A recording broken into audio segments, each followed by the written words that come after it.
My name is Zach Arnold. I'm a Hollywood film and television editor, a documentary director, father of two, an American Ninja Warrior in training, and the creator of Optimize Yourself. For over 10 years now, I have obsessively searched for every possible way to optimize my own creative and athletic performance, and now I'm here to shorten your learning curve. Whether you're a creative professional who edits, writes, or directs, you're an entrepreneur, or even if you're a weekend warrior, I strongly believe that you can be successful without sacrificing your health or your sanity in the process. You ready? Let's design the optimized version of you.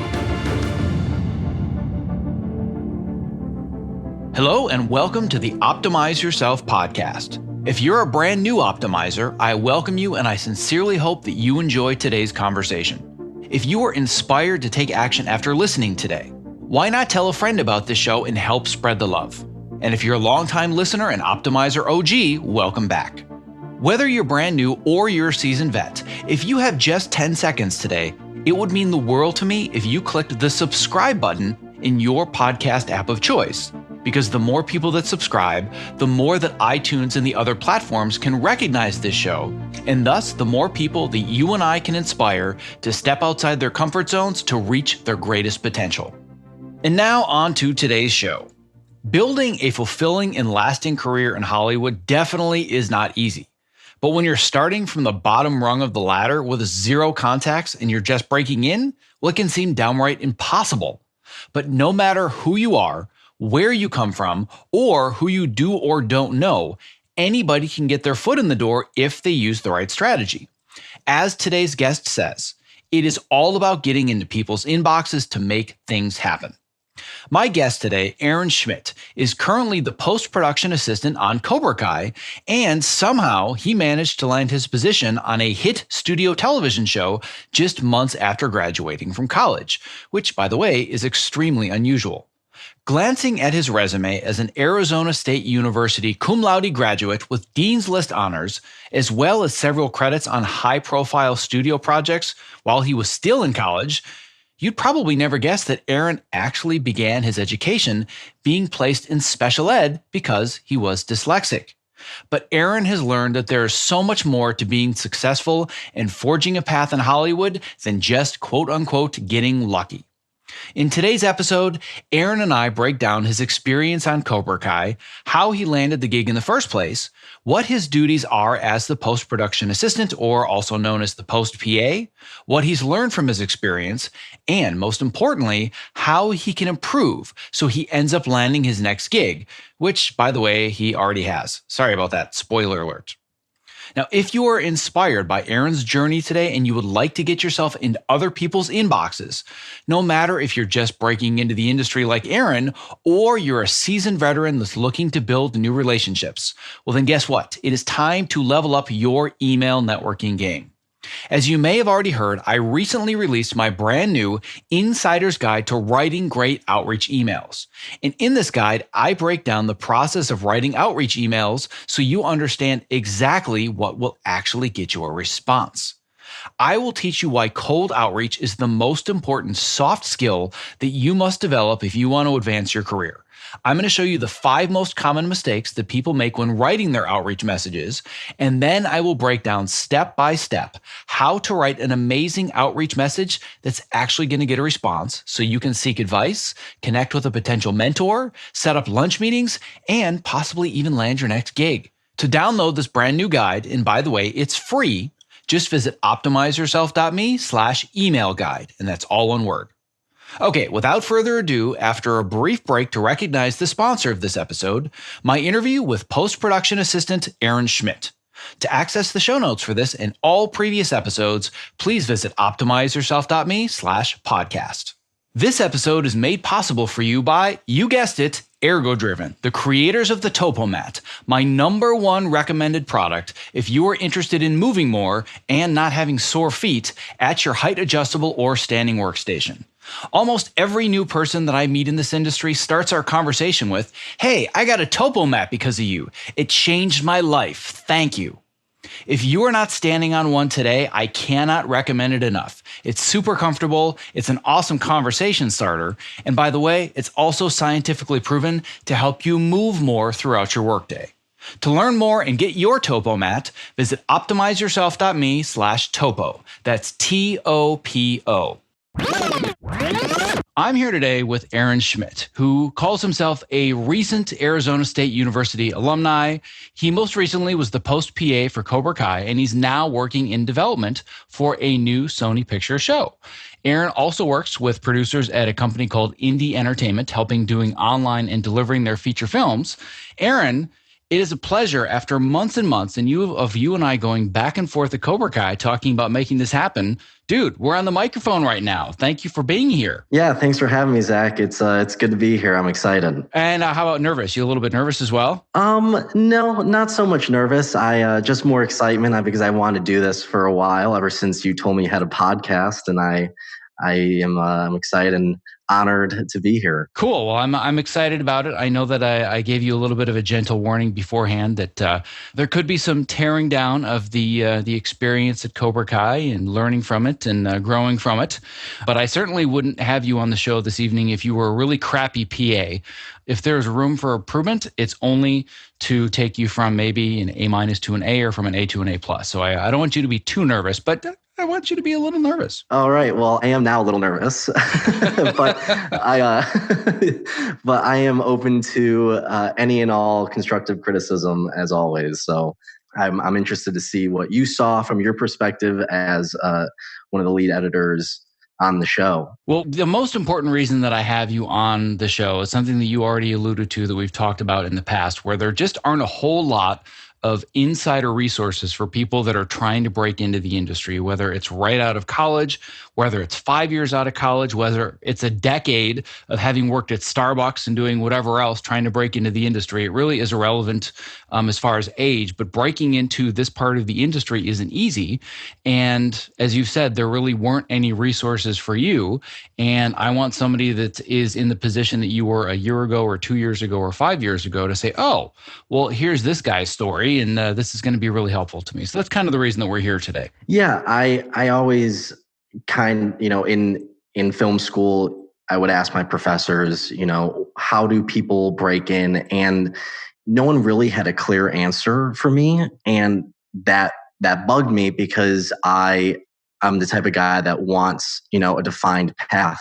And what I've learned is that there is no defined path to get into this industry at all. But everyone kind of has their own journey and their own story. And it's interesting because listening to everyone else's and kind of taking pieces from their stories and kind of saying, oh, I kind of like that way or I kind of like this way. Yeah. So when it comes to there being a path or there not being a path, it is very clear that for people that want to break into entertainment, it is nothing like trying to be a doctor or a lawyer. For anybody that wants to become a doctor, I can tell you in 30 seconds how to become a doctor. Go to Google and put in how to become a doctor, and you can have everything listed for you, bullet point by bullet point, and you're going to know what you need to do and exactly how long it takes, and maybe even how much it costs. So I want to be very clear. It's not easy, but it is very simple. It's very, very simple to understand. Whereas for us, if you put into Google how to become a television editor or how to become a studio executive, well, what the hell does that look like, right? Right. So what I have found after deconstructing so many people's journeys and working with so many people in the coaching program and watching them define their own unique path, when you kind of start to see through the matrix, you realize that most of the paths are very, very similar. It's just the details on the surface are all very, very different. So where I want to start with you are some of those superficial details, because I got to say, this question has been driving me crazy. You go on your Facebook page and your work history is Sony Pictures, editorial August 1st, 2019 to present. And right before that is Wiggly Tails Doggy Daycare. So let's talk about that transition. Wow, Zach, you've really done your research here. Well, it is your About page on Facebook, so I can't say that it took me that long to find it. True. That's actually right. I went to school at Arizona State University and studied film production. And with an emphasis in post-production. And I spent 4 years, making my student films and collaborating with other students and whatnot. And coming my junior year of college, I started thinking about what's next. And I first started emailing people, and just from looking online and cold calling and whatnot. But my first summer job that wasn't on Facebook, I got a PA job working on the set of Camping, HBO's Camping. And how I got that was I knew a guy who was the first AD on that show. So I called him up and he said, sure, you can day play for a day. And it was amazing. So I came out here and moved out here for the summer to, kind of see what it was like not knowing anybody, and lived in an Airbnb with no air conditioning and barely any hot water. And I day played on the show Camping, and they liked me enough where they said, hey, we are doing some night shoots. Do you want to come back? We need some extra people, do deep lockups in a forest somewhere where no one was going to walk. I think they just really wanted me just away from set. And on those shoots, the post producer and the second would come and see the operation and how everything was going. And I made some friends on set with some of the other PAs, and I told them I was interested in getting into post-production. And they pointed over there like, oh yeah, that's the post producer and the second. So I went up to them and I started chatting them up and, hey, how's it going? I would love to get into post, quick conversations of what their advice was. And then I would see them again on set, and I would go up to them again, and I got their emails. And ultimately, I kept their emails in my back pocket, and I sat on it, went back to school. And about 6 months before graduating and making the final move out here, I would email her and say, hey, I'm thinking about moving out here. Do you have any jobs or know of any projects? And she would say, yeah, move out here and we'll talk. And I would keep in constant contact, not constant, but, once every 3 months, I would email her, hey, still thinking about it. And then finally, once I did it, I said, hey, I'm here. Is there anyone that that needs a post PA? And so that's kind of how that whole thing got started for me. So then from there, when they said, do you know anybody looking for a post PA, that led you right to Cobra Kai? No. I guess I missed the whole second half of the story, how I got to Cobra Kai. She would send out some feelers for me. She was very, very nice for doing that. And I obviously, showed my gratitude. Thank you so much. Because everywhere else I was looking was really a dead end. I was applying on entertainmentcareers.com, which I think is a black hole. And once I started to realize I need to get into people's inboxes for anything to really happen. So she ultimately put my name in a Facebook page, and with all these other associate producers and co-producers, someone and saying, hey, I know a guy who is a post PA. If you're looking, he's available. And I don't have access to this Facebook group, but that's just what she told me. And I started getting phone calls from all these post producers, and I went on a couple interviews and completely bombed. And then I met our post producer, and we sat down. And after the first couple interviews, I started getting the hang of it. Like, okay, this is what it's like, because I've never really went on an interview for a serious show. So once I started getting comfortable in the chair, by the time I got to our co-producer, I felt pretty comfortable, and it kind of just fit. Our personalities kind of fit, and I think I was what she was looking for. Well, I got to say, I'm impressed. If you went into a cold interview through a cold random connection on Facebook and you got Mallory to hire you, that's impressive. because she's got some high standards. And I'm not saying that as a bad thing. I'm saying that as a very good thing. But she's not easy to impress. So you must have been pretty good in the room, my friend. Pretty good. Yeah, I mean, for me going in, I guess it was less about my resume because I barely had one. I was going to say the doggy daycare thing probably wasn't popping off the page. No. And I did some internships, at Adaptive Studios for, just organizing the closet, and it just wasn't stimulating enough for me. And that's not really where I wanted to be. But yeah, it really wasn't about my resume and the way I thought about it was these people that are going to be hiring me want someone that they can trust and can see that I'm going to be reliable. And it's really about connecting with them just personally. And, and reassuring them that you are going to be able to get the job done no matter what. And really clicking personality wise is what my goal was going into that interview. And that's exactly what somebody would be looking for at the stage that you are at going into that room.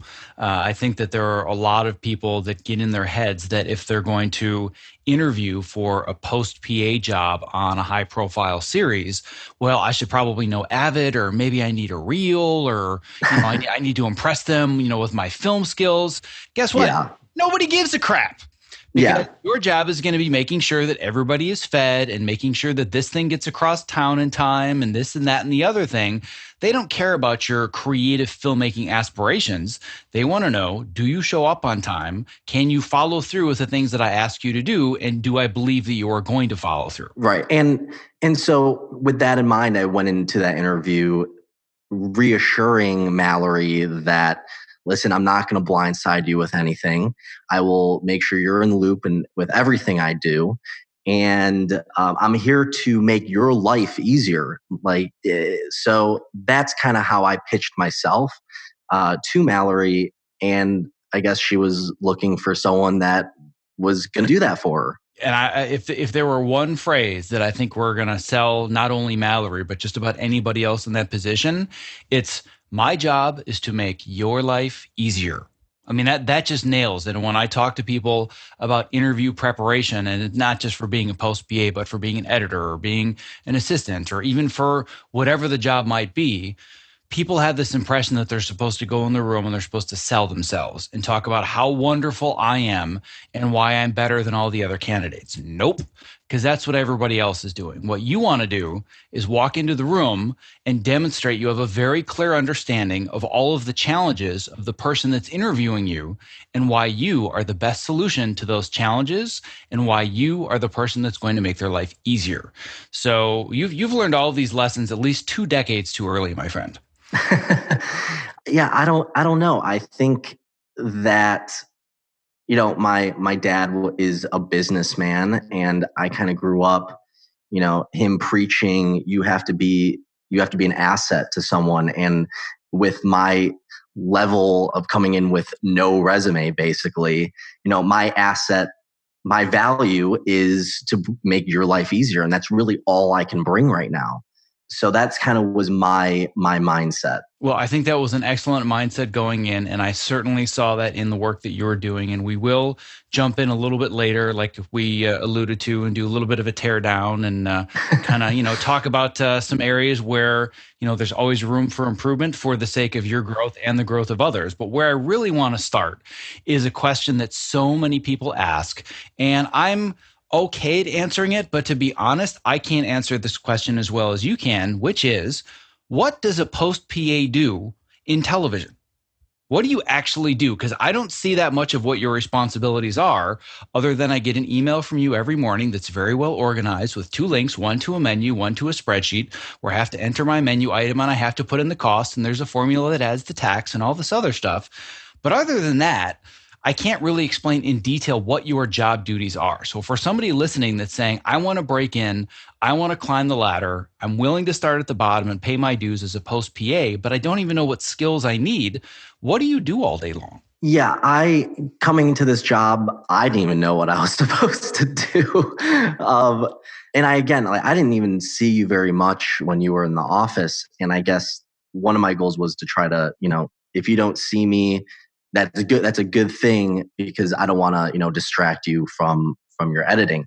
But I guess I would say the responsibilities of a post PA, obviously one is, lunches. And the first day I came in, they would only let me get lunches. I had no experience doing anything else. I came in, I made name tags for all the doors, and I kind of just sat there and let everyone else do their thing, kind of looking for something to do. And slowly, as the show came on, more and more responsibility came. And obviously, they only give you lunch first for a reason. They want to see that you don't screw it up. Because if you don't screw up your lunch, then they'll give you something else to do, and so on and so forth, and more responsibility. But the bottom line of the responsibilities of being a PA is lunches, making sure that, crafty, obviously in the office, but also assisting the coordinator with whatever he needs. And our coordinator, Max, had a lot on his plate for this show. And it was really just us two when our associate producer was dealing with bigger things. But from the day-to-day nitty-gritty stuff, it was Max, and what he needed help with, he would give to me. So every show is going to be different with responsibilities. I showed that I was capable of taking on more responsibility, so they gave me more responsibility. But there's no really set, defined responsibilities of a post PA other than making sure lunch is delivered on time and orders are correct.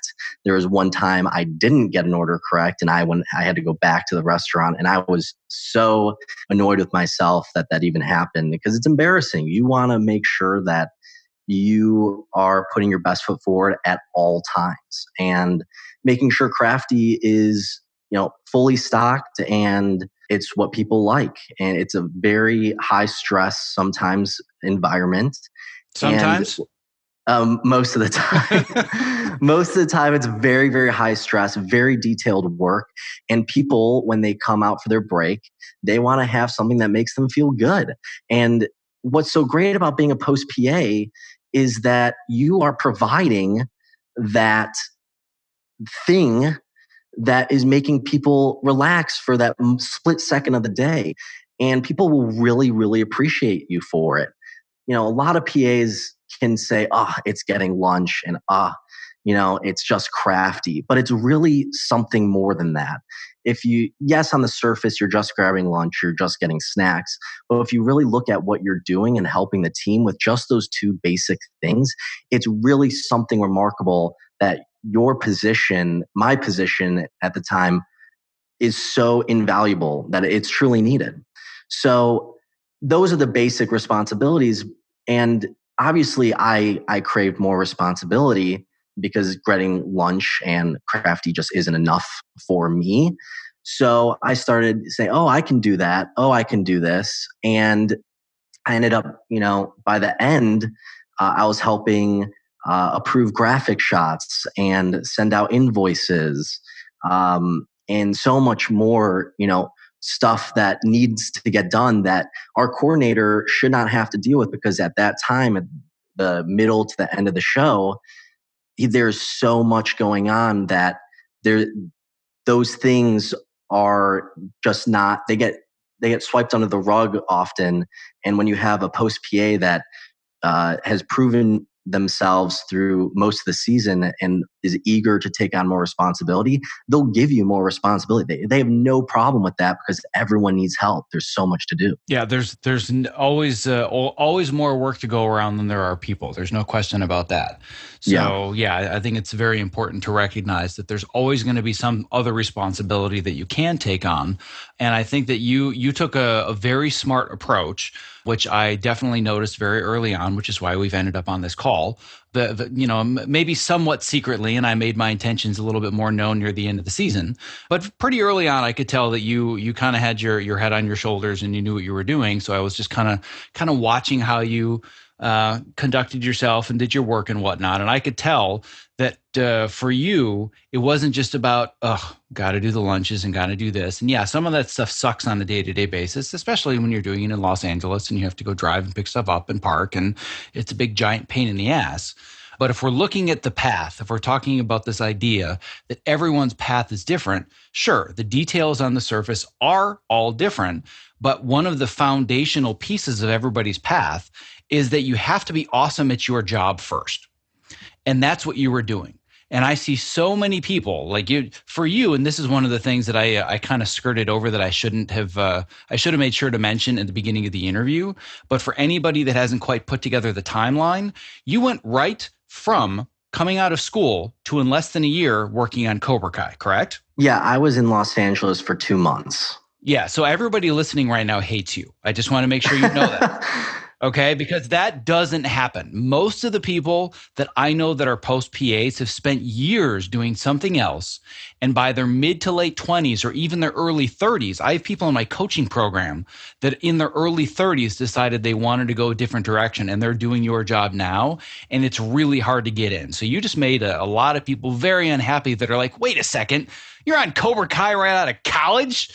So, and I'm of course joking, like you should be very, very proud of that. But I also think that you don't understand or realize how unusual that is. Yeah, I definitely agree. I guess I don't really know, how unusual that is just because of my situation. And a lot of the time, you get in the right place at the right time, in front of the right people at the right time. And it doesn't mean that whoever's listening, you don't have to go right away right to a studio life on a high profile show. I mean, there are so many. I know studio life, but I don't really know the independent life, which is a whole nother world that I do someday want to know about.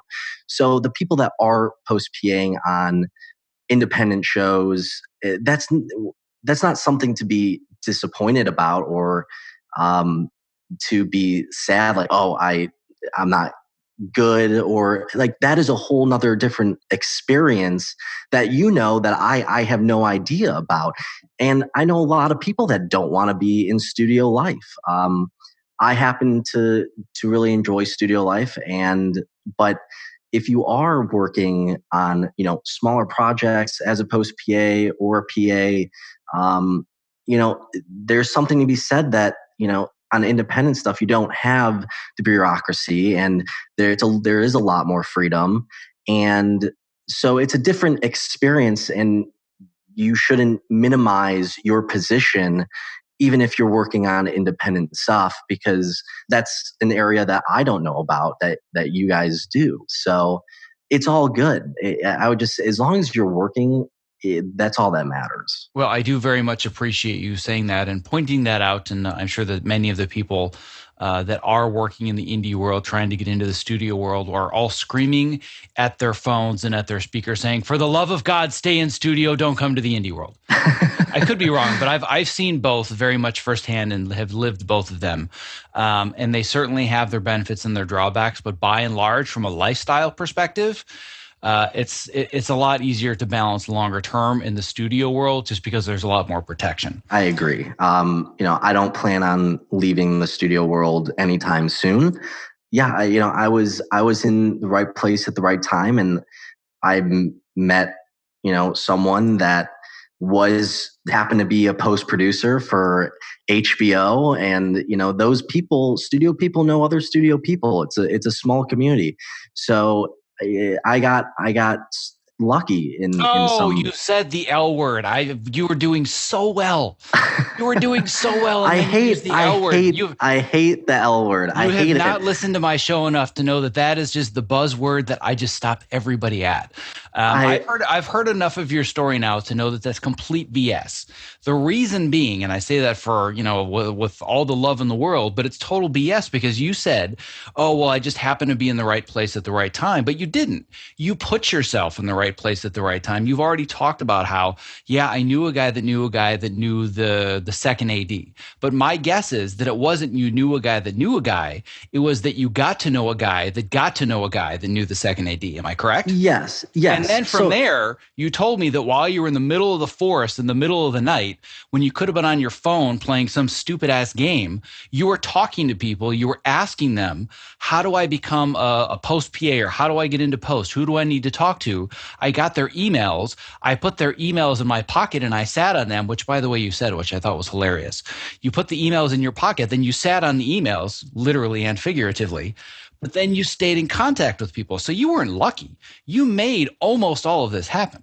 So that's the path that everybody takes when they take control of the path, which you've done. So I forbid you to say that you are lucky from this point forwards, because I don't think you are. Yeah, I guess luck wasn't the right term. I was persistent, and well, the first thing, I knew exactly what I wanted.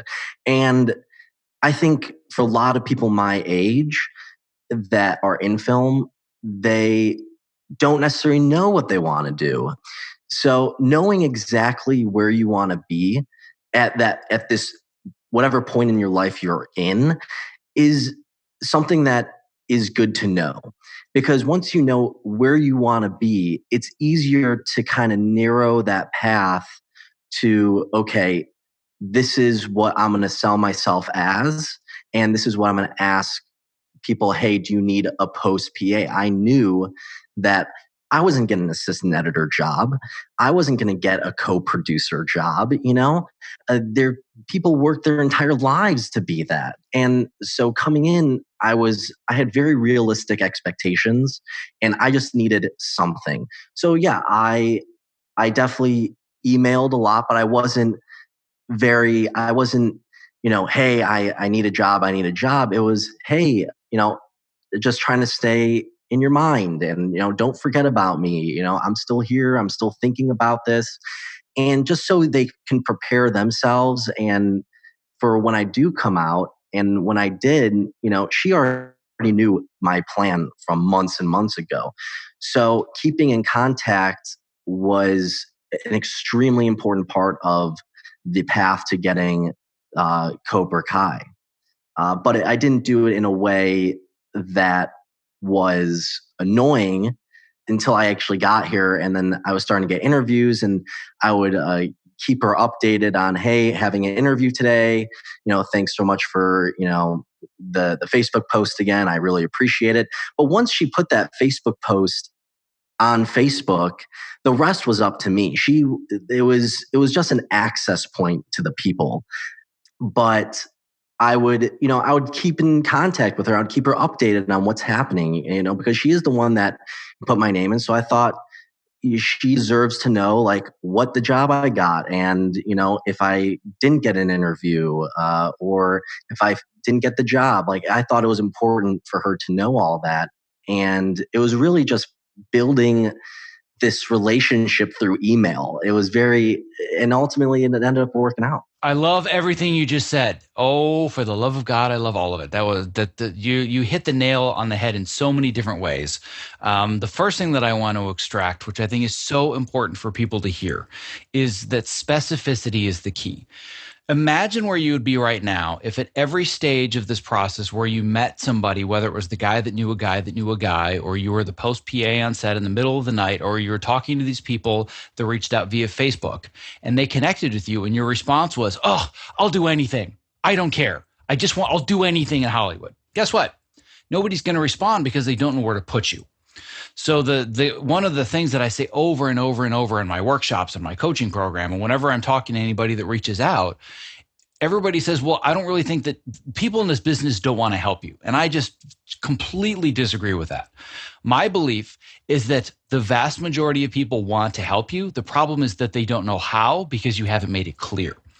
And you are the perfect example that if you make it crystal clear how you can help me now, not how can you make my entire career for me and can you hand it on a silver platter because I don't want to do the work. You said, this is what I want next. Do you know anybody, or do you have any advice for this one little small step that I'm making? most likely if you're talking to the right person, they're going to help you because you've made it clear how they can help you. So I think that's another one of the reasons that you weren't really lucky.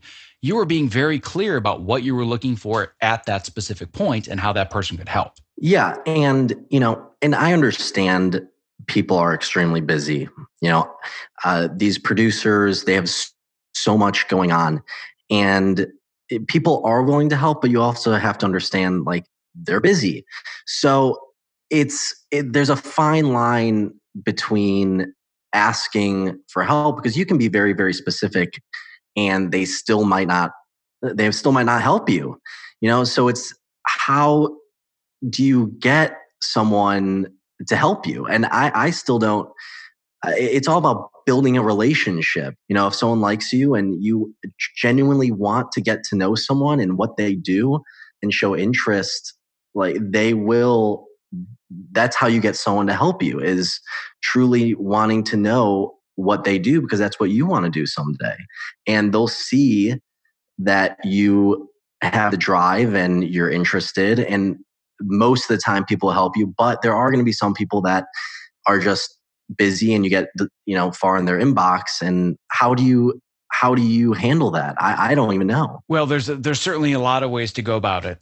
We could dive super deep down the rabbit hole. But what I can already tell is that somehow I'm going to have to put some new security on my computer. But I'm pretty sure that you're hacking into all of my private coaching calls because you're basically just parroting all the things that I tell people when they say I don't know how to network and build relationships. So I'm quite astounded at this point the level of knowledge that you have about networking, like right out of college. It's kind of crazy. So kudos. Well, the thing is like I grew up. I'm dyslexic, so reading and writing was extremely hard for me, and still is. I make typos all the time, and being on Cobra Kai as a post PA, I quickly realized that I have to reread every single email 5 to 6 times so something doesn't go out to confuse someone. And I grew up they put me in these special ed classes and I had to convince people growing up that, I don't need to be in special ed. I can be in these normal classes because I didn't like being in special ed. It came with a horrible connotation, which it shouldn't, but, people thought it was special ed. So I think, selling myself to teachers at a young age kind of helped, you know, practice my skills. And ultimately, they let me out of special ed because I was able to convince them that I don't need to be in special ed, even though maybe I did. Well, based on your performance and where you've gotten at this point in your life, I would say that special ed probably wasn't the best place for you. And I'm actually really glad that you brought this up because I was going to go here eventually, and you brought it up at the perfect time. I'm going to be 100% honest with you. So when it comes to dyslexia, I'm not an expert in it. However, I've spent my entire life surrounded by people with learning disabilities because my father is a dyslexia expert. He has spent decades of his life as a reading and dyslexia expert, and not only in one form of dyslexia, but there are very few people that actually know how to treat people that have both types of dyslexia. So I grew up at the dinner table hearing about dyslexia my whole life. I've heard multiple tutoring sessions. Like, I know all the signs of dyslexia. I wouldn't be able to say that I could teach somebody with it, but I can basically spot it a mile away. I had no idea you were dyslexic until I saw it in your bio that you sent me for this interview. I had no idea. After I went to my Montessori school, which taught resourcefulness and independence and whatnot at a young age. I went to a school specifically for dyslexic kids where they taught me reading from the ground up.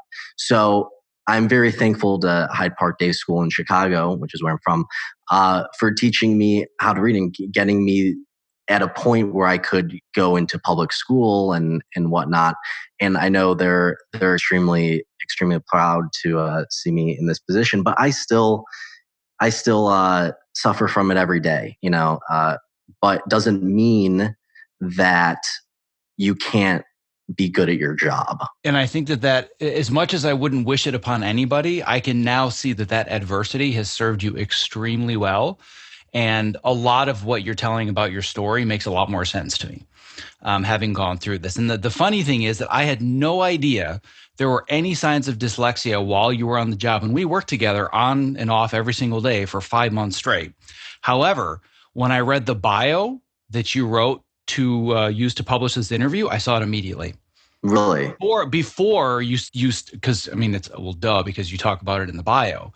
But I started to see it and I'm like, oh, that's interesting. And then I read about it in the bio. I'm like, I never noticed that before. So you've definitely, you've made a very good faith effort and put in the whatever level of work was necessary to do the job at the highest level with nobody saying, yeah, well, he's doing good, for a guy with a reading disability, right? There was none of that, but you also didn't use it as an excuse. And I think it'd be really easy to, and I've seen a lot of people that have said, oh yeah, sorry about all the mistakes, but I've got dyslexia. Well, that doesn't mean that there isn't a way that you can make an effort. And it looks like you've certainly made that effort. Yeah. And there were times, where our coordinator, Max, said, oh, like you spelled this wrong, or like, wait, let me reread this because, I know you make some spelling errors. So, he also got my back a lot when it came to it, but I don't, it's not an excuse. And if someone would call me out on it, I'd be like, oh man, sorry, you're right. And it happened a lot more at the beginning, but as the show went on and I started getting a hang of the job, I quickly realized that, rereading everything. And even when it comes to editors and producers, they still make spelling errors, but I noticed that they're rereading their emails 10 times before they send it out. So I think that's a huge part of, being in a post PA is that you want to be as detailed oriented as possible and rereading emails so things are spelled correctly and grammar is correct for the best of your ability. So, people will take you seriously, because if you get constant emails with spelling errors and grammar mistakes, people are going to start thinking, oh, this guy doesn't know what he's doing. And that's the last thing. That was my biggest fear coming into the job, is people thinking I didn't know what I was doing. Yeah, and I think that what you pointed out here is really, really important, which is it's not like all the showrunners and producers and directors have perfect emails with no typos. They're actually kind of a mess, and it looks like they did it with giant hot dog thumbs, right? Yeah. But guess what? They're directors and producers, and who cares? So they don't really care if they have a typo or, a couple of misspelled words, or they use the wrong punctuation, because that's not important to their job. Right? Nobody is hiring them because of their email etiquette. They're hiring because of their ability to have a vision. But you as a PA, you do have to communicate very, very clearly. And because you're at an entry-level position, people are very much, whether it's right or not, going to judge you on whether or not you spell words wrong, whether or not you are communicating clearly in an email, whether it feels rushed. So those things are very, very important for somebody at an entry level, because that's what gives the first impression. I mean, take this for example, and I still to this day get teased about this. And you were the first one to respond to this email. It was my first day on Cobra Kai, and I sent out an email introducing myself, and I said, hello, everyone, I'm Aaron. I'm going to be your post PA on Cobra Kai. It's funny because I'm actually looking at that email right now as we speak. And, and you responded saying, oh, you were very, very kind and gracious about it, and I appreciate that. But even still to this day, I get so much crap for that. And I think it's hilarious now that I know everyone and, we're all tight after we just went basically through war together to, get this show finished with so much to do and whatnot. But it's funny.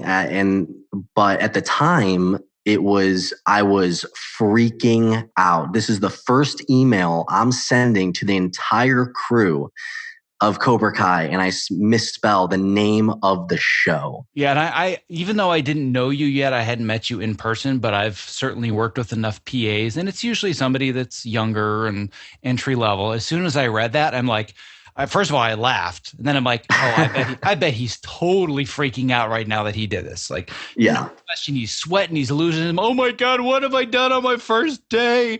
Yeah. Right? So I was actually going through because I wanted to find that first email specifically because I was going to bring it up, but you beat me to it. But yeah, my response was, hey, Aaron, first of all, I think you should trademark Cobra Chai because it could end up being the Starbucks flavor of 2019.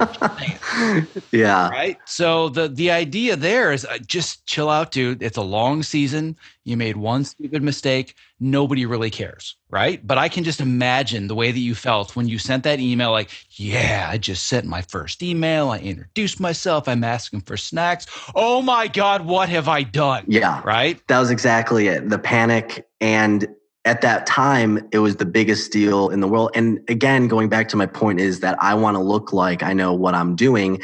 And immediately I look like I have no idea what I'm doing, which is kind of ironic. Yeah, I thought that was pretty funny. The area that I want to go next, and I promise you this will be as painless as possible because I honestly have very little to say, but this would be the tear down portion of the evening. And I'm going to be honest, I don't have a whole lot, but I do have one area that I think would be really useful to dig into and kind of think about the deeper psychology that I think will be useful both for you, but also for anybody listening to understand the difference between just showing up and doing your job or showing up and being a black belt PA, as you and I ended up calling it by the end of the season. Yeah. Right. Because you were always coming to me saying, hey, how could I have done this better? How could I do that? I'm like, oh, looks like somebody's trying to earn their black belt in PA. Right. Yeah, that's right. So the number one criticism that I have, and this literally is the worst criticism that I have, when you knock on the door, you got to wait longer before somebody answers. That's it. Really? That's the biggest thing is that I think because you're so driven and so focused to get in and get out, you knock. And you just walk in the door and hand in the call sheet or ask for the lunch order, whatever it is, without waiting for that moment of somebody saying, yeah, come on in. That's the biggest thing I got. I've got another area that I want to dive into, but that really was the biggest thing the whole season. Yeah, I can see that. I had another complaint from one of our assistant editors, and I would knock very lightly because I was scared of interrupting them, even though I'm literally about to barge into their room and interrupt them. But, right. Well, part of the problem is that the doors were like 4 inches thick and you couldn't hear anybody knocking. Yeah. You had to basically pound to hear it from the other side. And I would walk in and he was like, dude, you got to knock, man. And I was like, I did. And he's like, you got to pound a lot harder. You got to pound. Yeah. Exactly. And the thing is that that's a great note. And, you're not the first one to tell me that. And I guess for me, it was just more like I'm constantly in a rush to get things done. Not in a rush, but I'm moving quickly because I know people want things done fast and correctly. So for me, you're absolutely right. It's to get in and to get out and to leave you alone as quickly as I possibly can. But yeah, definitely knocking and waiting for someone to say, come in. It can, and if you don't do that, it can be very irritating to the editors. And I definitely see that. And that's definitely something on the next show I have incorporated. Yep. And the bigger lesson, other than just, oh yeah, I need to wait longer, the bigger lesson that I want other people listening to understand, and you've already alluded to this, your job is to make everybody else's lives on the show easier. Whether that's just making the lunch magically appear in front of them, or if somebody needs something in their office, it just shows up, right? Like you're the cleaner behind the scenes that's taking care of everything, doing all the dirty work. So all we have to do is walk in our room, be creative, do our job, and go home, right? So if my entire reason for being is to have ideas, generate those ideas, and put them in the timeline, there's nothing more detrimental to that creative focus or that creative flow than having a constant interruption.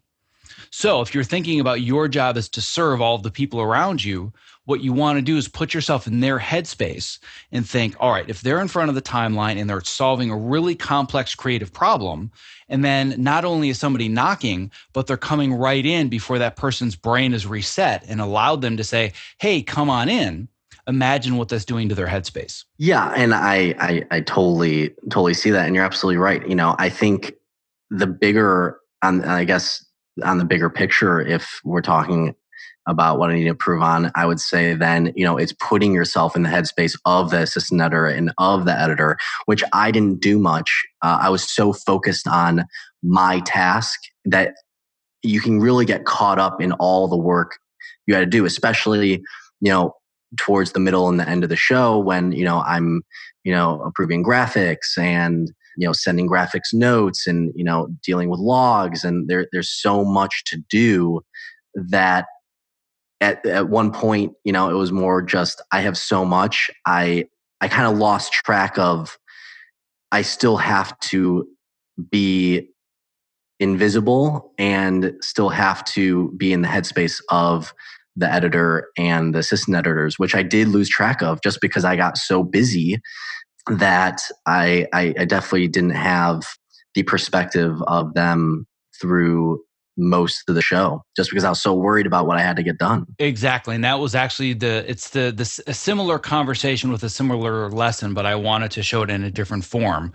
So the other area that I wanted to dive into was the lunch orders. And this seems like such a small thing, but it can be a really, really big thing that, again, is the difference between, yeah, I know, I guess that PA was fine versus, oh my God, we have to have this PA on all of our shows going forward. Oh, I know what you're going to say. What am I going to say? Because I think you gave this note to me once before in person. And I remember you're about to say, if you're ordering from a place and you already know their order, already put it on the sheet.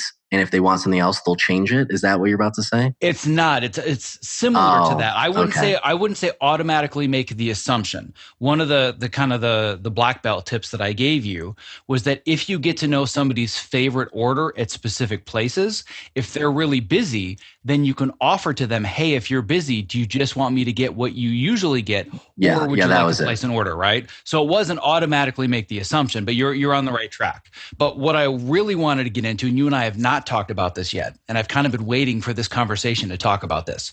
Okay.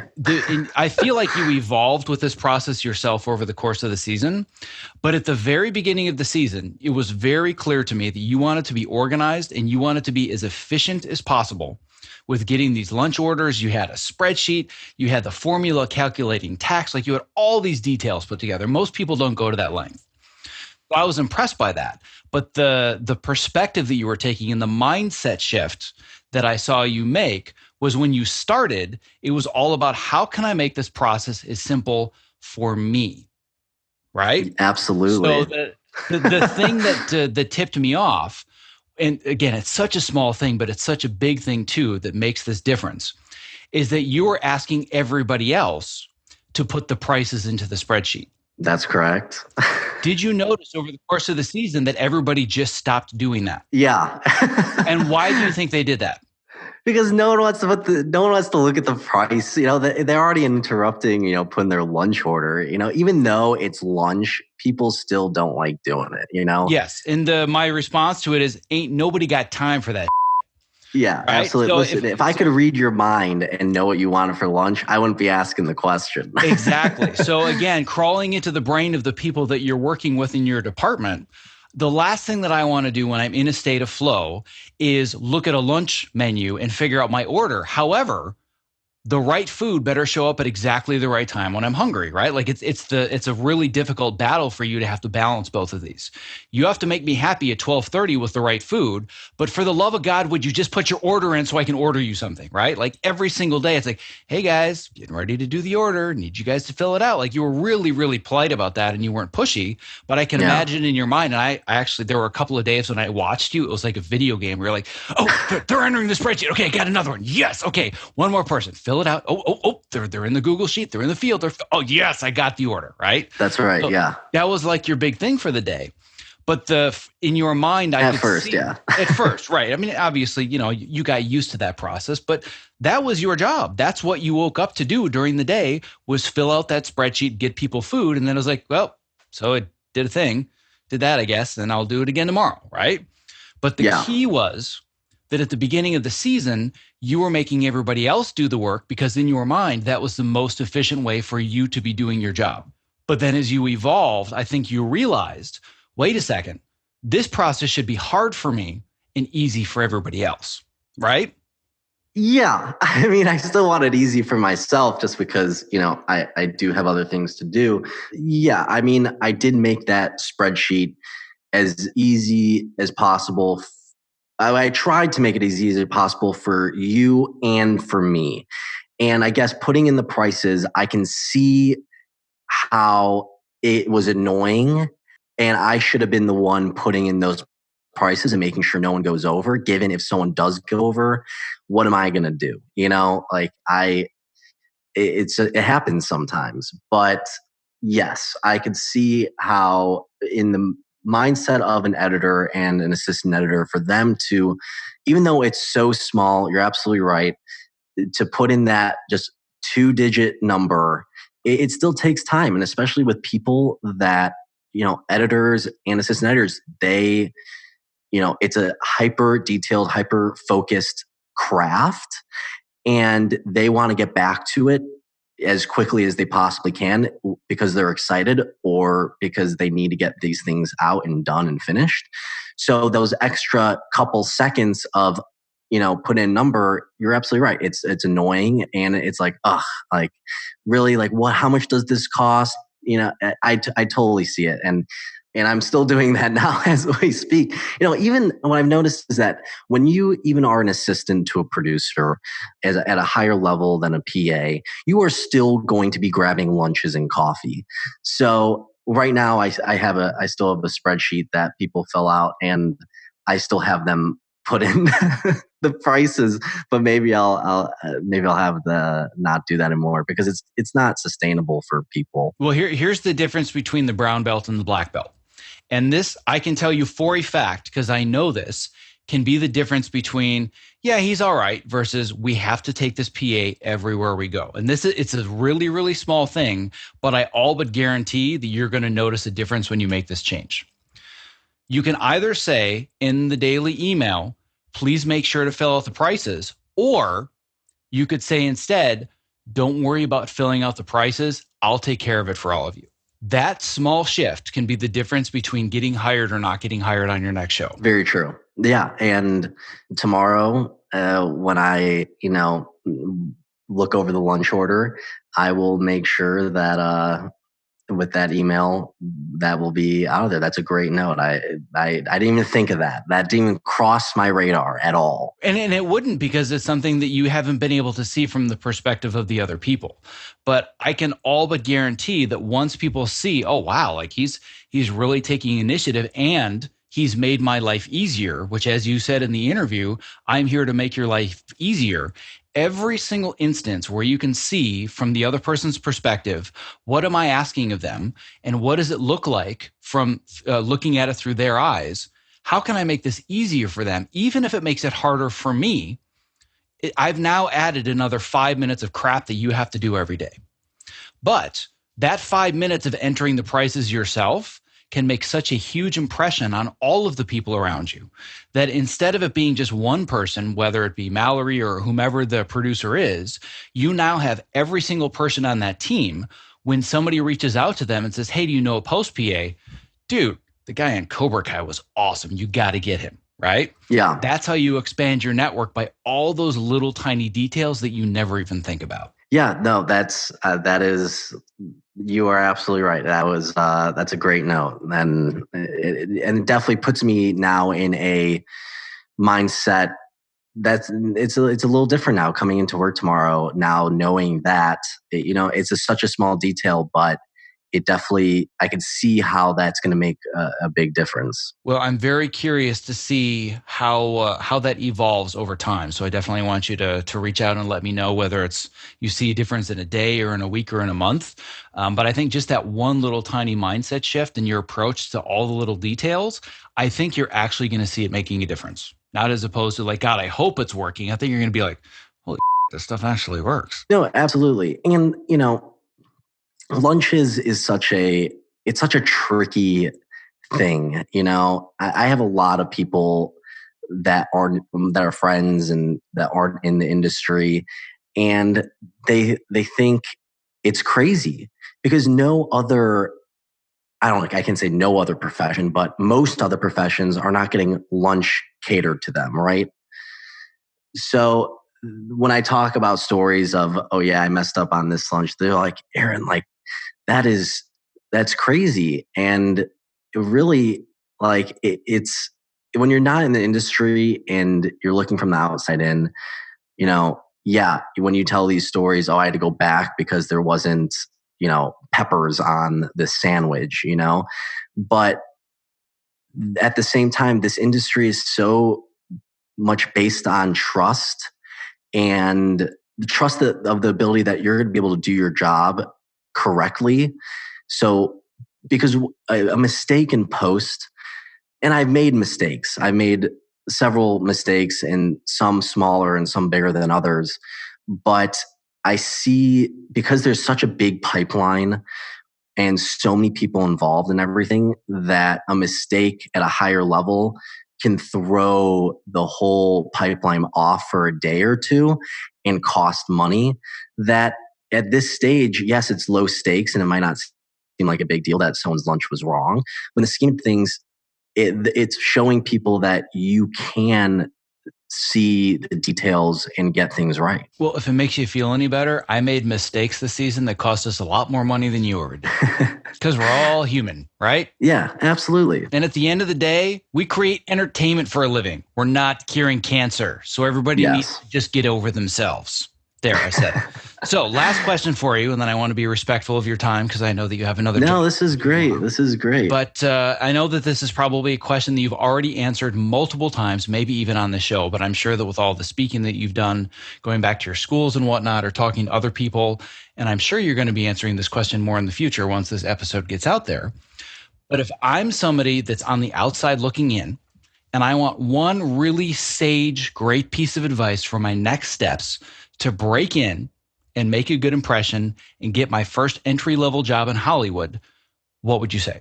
I would say leave your ego at the gates of the lot or anywhere you are. When you are in entry-level position, when you step into that office, you are there to serve the producer and the entire team. And and obviously, coming out of college, I'm a great filmmaker, and you might be, and you might have some great short films. But when you step on the lot, no one cares, as you said before. So being willing and setting your ego aside and, just saying, yes, I am going to get lunches, I am going to get coffee, but having a mindset of this job is important. And, even if it's coffee, I'm caffeinating the producer. Like, I'm helping her, keep going and going so she can get more work done. That is the mindset you need to have in any entry level job you're going to have, is leave the ego at the door, do the job, get to know the people, be friendly, truly genuinely want to get to know everyone, because there are so many cool people. I'm going to use the word lucky in this case. I don't know if you're going to agree with this, but I got lucky that, Cobra Kai's crew, post-production crew, we're all really awesome people. There's not one person in the office I do not like. And everyone is very, very appreciative of everything I did. And they gave me more responsibility, sometimes more than I wanted. But you have to bring the attitude of, okay, I'm here to learn and I'm here to serve the people of Cobra Kai. And once you accept that, and once you start doing that, you will get other jobs. From Cobra Kai, the executive producer, the showrunners, one day I'm just doing my own thing and their assistant comes up to me and says, Aaron, I need to talk to you. And I'm like, oh my God, like what did I do? Is the lunch order wrong? Like, what's happening? She said, we would like to bring you over to our new show. And I said, really? They want me? And they did, because I was there. I did my job and I put my head down, and I was just there to learn. And I wanted to be a ghost most of the time. And have things appear. You know, you don't want to tell them the magic of what goes behind it. So leaving your ego at the door is a huge, once you get over that, it's a huge barrier to get over. And once you do get over that barrier, I think you'll have a lot easier time getting the next job, because no one wants to work with someone who has a huge ego when really you haven't done anything. And even if you have done something, you still should be humble. And I've learned that, over the course of my college career. But yeah, I would say that would be my one piece of advice. I would say that all of that is absolutely brilliant with one caveat. I would say that leave your ego at the door is not just good advice for people in an entry level position. It is good advice for everybody. Nobody is above getting coffee and food for other people, ever. Yeah. I don't care if you're the CEO of the company, you are not above getting coffee and serving others for your team. But I think everything you said is absolutely fantastic advice. Yeah, I mean, one of our AEs, it was a rough day in the office, and he brought in treats for everyone. And Mallory would be like, "Hey, do you want something at the Coffee Bean?" So you're right. No one is above getting coffee for someone else. But I wish everyone the best of luck, and this job is attainable. It's not these gates around this lot are you are able to come on. When I graduated college, I didn't think I would drive past me like, oh my God, like I'm like, one day I hope, and next thing you know, I'm sitting here right now. So it's attainable. It's just that you gotta know what you want and try to go after it. Everyone listening, you can do it. It's not, you're not becoming a doctor 4 years of medical school, but you just have to build relationships, genuine relationships, and not just want to use people to get about, which is a lot of happens in this town. So when you meet someone who truly wants to get to know someone else and learn and you connect and whatnot, it's refreshing. It really is. Well, Aaron, I must say I had high expectations for our interview this evening, and you have shattered my expectations. Thanks, Zach. I'm so happy with all the advice you brought, the stories that you shared, your honesty, your authenticity. I really think that you knocked this out of the park, and I really hope that everybody listening has new insights into either how they can take the next steps to break in, or if they're in a similar position as you, how they can become better at serving others so they can move up the career ladder. So that having been said, it has been an absolute pleasure having you on the show this evening. If anybody listening wants to reach out and build a genuine relationship with you, how can they do so?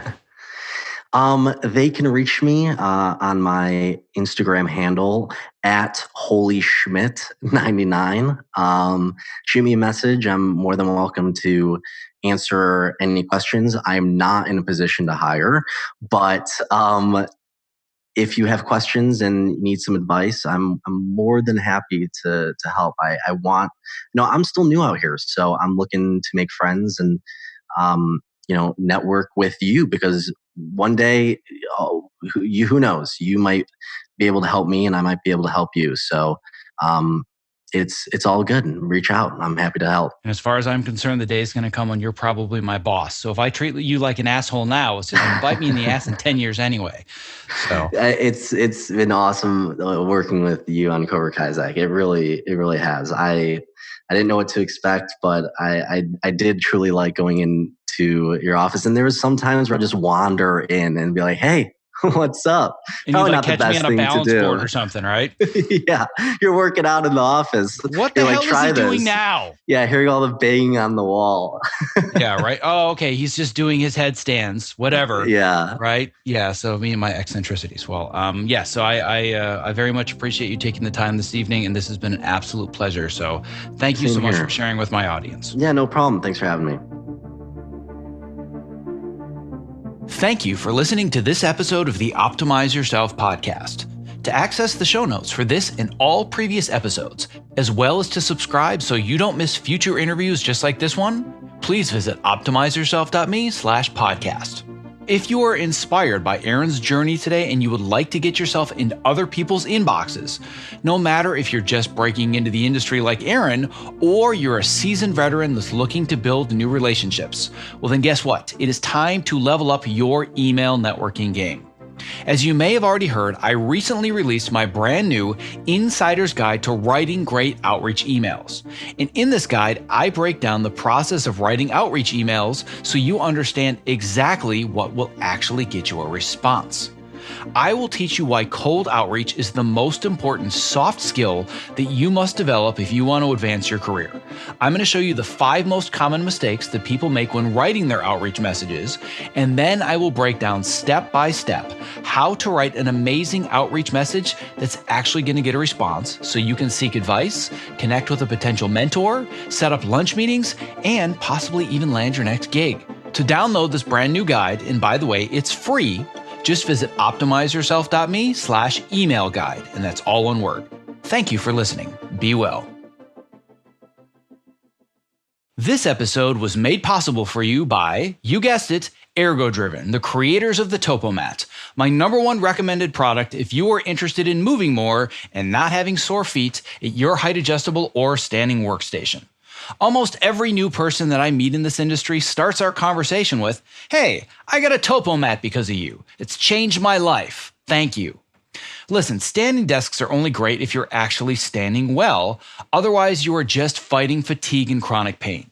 Not like any other anti-fatigue mat, the Topo is scientifically proven to help you move more throughout your day, which helps reduce discomfort and also increases your focus and your productivity.